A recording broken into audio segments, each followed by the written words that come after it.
Hola, para empezar a hablar sobre este tema, primero que nada, ¿qué es un inductor eléctrico?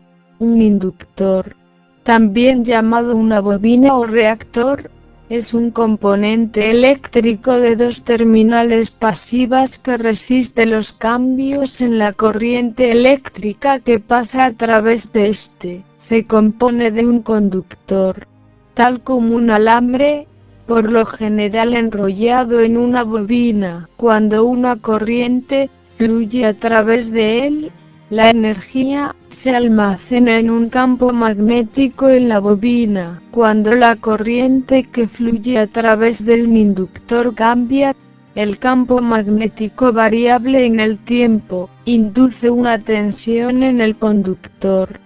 De acuerdo con la ley de Faraday de la inducción electromagnética, que por la ley de Lenz se opone al cambio en la corriente que lo creó.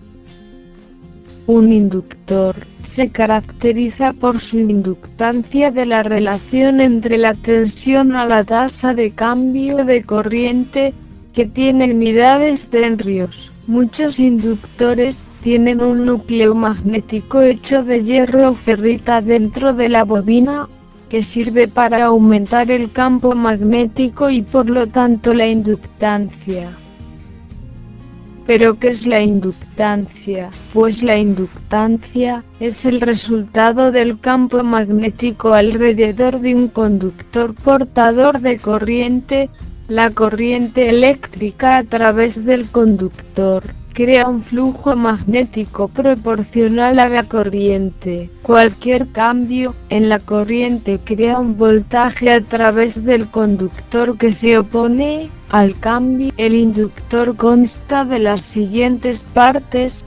Primero tenemos la culata. Es una pieza de sustancia ferromagnética, no rodeada por devanados, y destinada a unir los polos de la máquina. Segundo, el núcleo.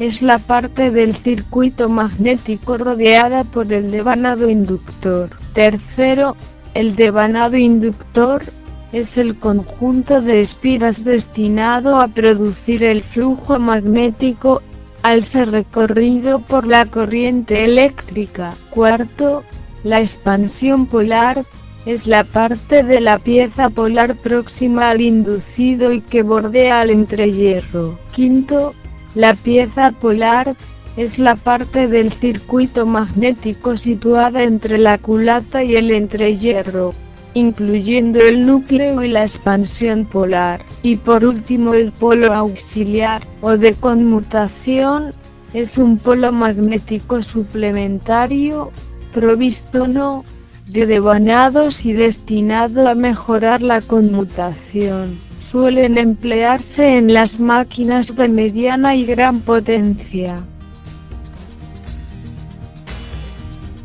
Una característica interesante de los inductores es que se oponen a los cambios bruscos de la corriente que circula por ellos. Esto significa que a la hora de modificar la corriente que circula por ellos, ejemplo, ser conectada y desconectada a una fuente de alimentación de corriente continua, esta intentará mantener su condición anterior.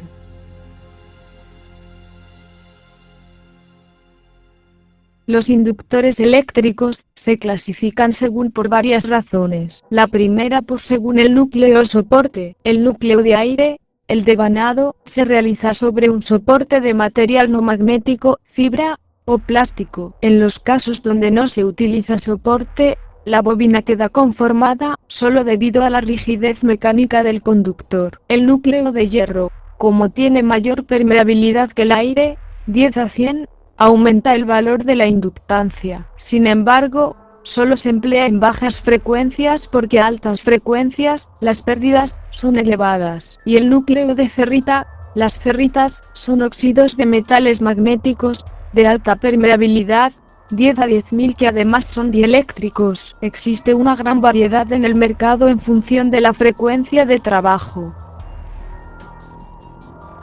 Segunda clasificación, según su forma constructiva. Solenoides y toroides. Un solenoide es cualquier dispositivo físico capaz de crear un campo magnético sumamente uniforme e intenso en su interior, y muy débil en el exterior. Un ejemplo teórico es el de una bobina de hilo conductor aislado y enrollado helicoidalmente, de longitud infinita. En ese caso ideal, el campo magnético sería uniforme en su interior, y, como consecuencia, sería nulo. En la práctica, una aproximación real a un solenoide es un alambre aislado, de longitud finita, enrollado en forma de hélice, un número de espirales con un paso acorde a las necesidades, por el que circula una corriente eléctrica. Cuando esto sucede, se genera un campo magnético dentro de la bobina tanto más uniforme cuanto más larga sea la bobina. La bobina con un núcleo apropiado se convierte en un electroimán. Se utiliza en gran medida para generar un campo magnético uniforme.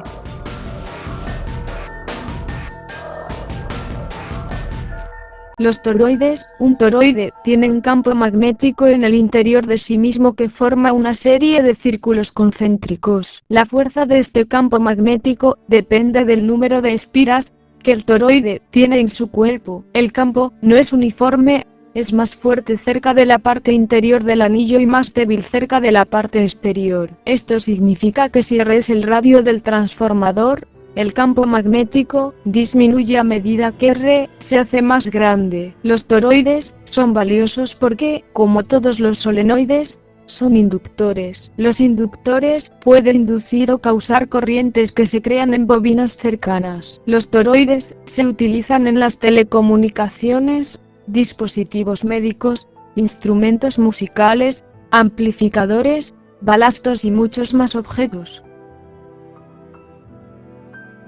Tercera clasificación, según la frecuencia de la corriente aplicada. Para una alta frecuencia, se requiere un número reducido de tamaño y de espiras, y para una baja frecuencia, se requiere un mayor tamaño y mayor número de espiras para hacer el inductor. Cuarta clasificación, según el recubrimiento, pueden ser de plástico, resina o metal. Y quinta clasificación, según la característica de su valor, que serían fijos o ajustables. Los inductores se utilizan ampliamente en circuitos analógicos y procesamiento de señales. Los inductores junto con los condensadores y otros componentes, forman circuitos sintonizados que puede acentuar o filtrar las frecuencias de señal específicos. Las aplicaciones van desde el uso de grandes inductores en fuentes de alimentación, que en conjunción con condensadores de filtro eliminar zumbidos residuales conocidos como el zumbido de alimentación u otras fluctuaciones de la salida de corriente continua, a la pequeña inductancia de la perla de ferrita o un toroide instalado alrededor de un cable a prevenir la interferencia de frecuencia de radio que se transmiten por el cable. El principio de flujos magnéticos acoplados entre una estacionaria y una bobina de inductor giratorio, también se utiliza para producir par mecánico en los motores de inducción, que son ampliamente utilizados en los aparatos de la industria. La eficiencia energética de los motores de inducción está influenciada en gran medida por la conductividad del material bobinado. Un inductor se utiliza como el dispositivo de almacenamiento de energía en algunas fuentes de alimentación en modo conmutado. El inductor es activado por una fracción específica de la frecuencia de conmutación del regulador, y se desactiva durante el resto del ciclo. Esta relación de transferencia de energía determina el voltaje de entrada al cociente de la tensión de salida. Los inductores también se emplean en sistemas de transmisión eléctricos, los que se utilizan para deprimir voltajes de la caída de rayos y para limitar las corrientes de conmutación y corriente de defecto. En este campo, se les conoce más comúnmente como reactores. Los inductores de valor más grandes pueden ser simulados mediante el uso de circuitos giradores.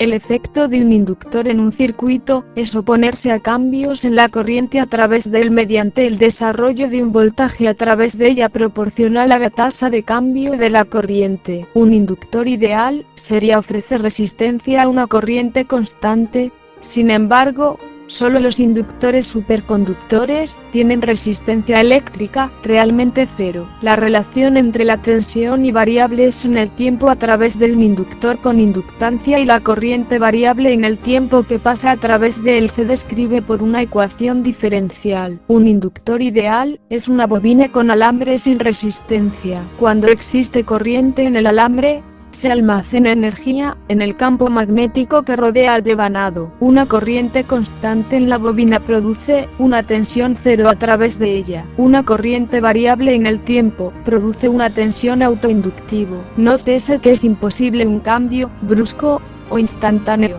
de la corriente, puesto que se necesitaría una tensión infinita.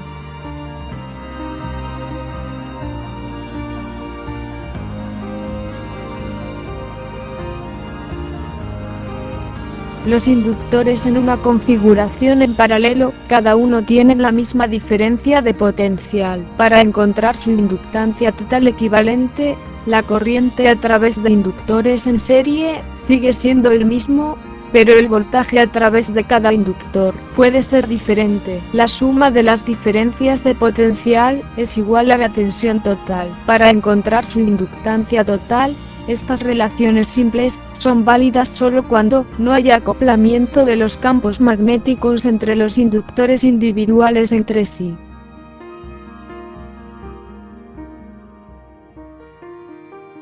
Las razones principales de la falla de un inductor son los cortos que se desarrollan entre los devanados y los circuitos abiertos en los devanados, debido a factores como las corrientes excesivas, el sobrecalentamiento y el desgaste a lo largo del tiempo. La condición de circuito abierto se verifica con facilidad con un ohmómetro, pero la condición de cortocircuito es más difícil debido a que la resistencia de muchos buenos inductores es relativamente pequeña y la aparición de cortos en algunos devanados no afectará en forma adversa la resistencia total. Por supuesto, se tiene conciencia de que si se conoce la resistencia típica de la bobina, puede compararse con el valor medido. Un corto entre los devanados y el núcleo se verifica simplemente colocando una punta de prueba del medidor en una terminal y el otro en el núcleo mismo. Una señal de 0 ohms refleja un corto entre los dos, debido a que el alambre que forma el devanado tiene una cubierta aislante en todas sus partes.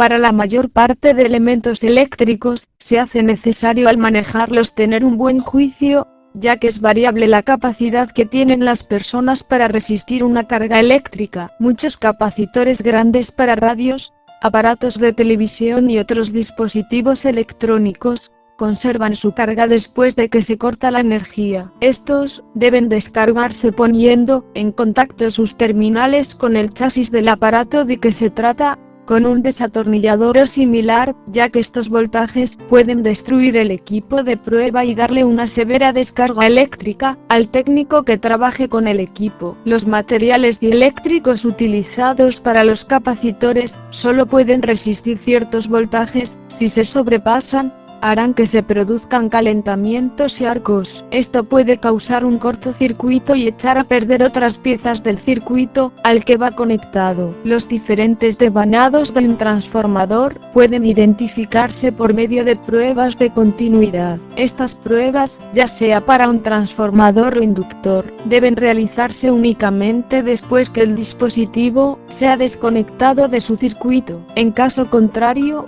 otros componentes en el circuito pueden interferir con las pruebas. Los transformadores de potencia a menudo tienen un devanado de muy alto voltaje. Se debe tener extremo cuidado al aplicar el voltaje primario y al realizar pruebas. Nunca se debe tocar al mismo tiempo ambas terminales del devanado.